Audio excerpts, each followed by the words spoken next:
Huwag kalimutang purihin ng Diyos saan ka man naroroon. Ako po si Father Fiel Pareha at ito po ang ating segment, ang Daily Devotion, na kung saan tayo po ay magdarasal, magbabasa at magninilay kasama ng salita ng Diyos sa buong taon. Manalangin tayo. Sa ngalan ng Ama, ng Anak at ng Espiritu Santo. Amen.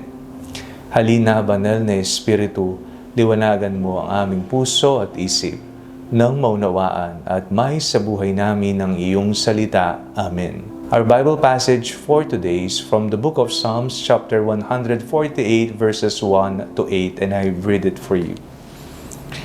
Praise the Lord from the heavens, praise Him in the heights, praise Him all His angels, praise Him all His hosts, praise Him sun and moon, praise Him, all you shining stars.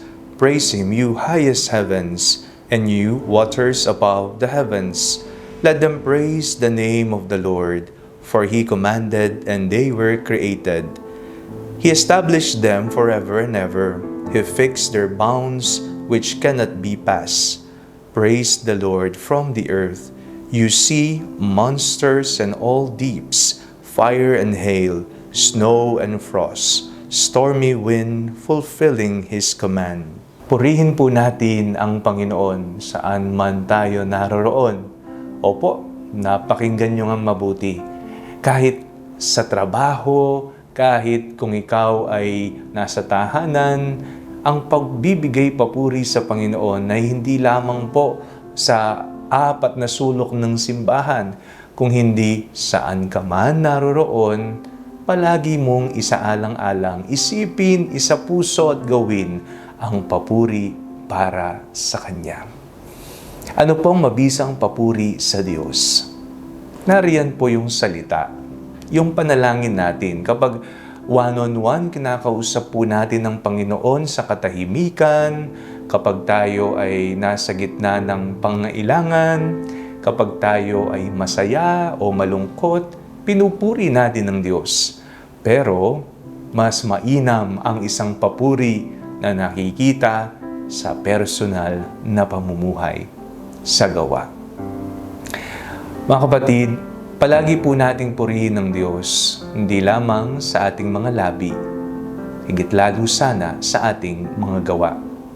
Katulad nga ng sinabi ni San Antonio de Padua, actions speak louder than words. Oo, kailangan ang mga salita, kailangan ng kataga, ngunit napakahalaga ng ating mga gawa. Manalangin tayo. Panginoong Jesucristo, pinupuri ka namin. Pinupuri ka namin hindi lamang sa aming mga labi, higit lalo sa aming mga gawa at buhay.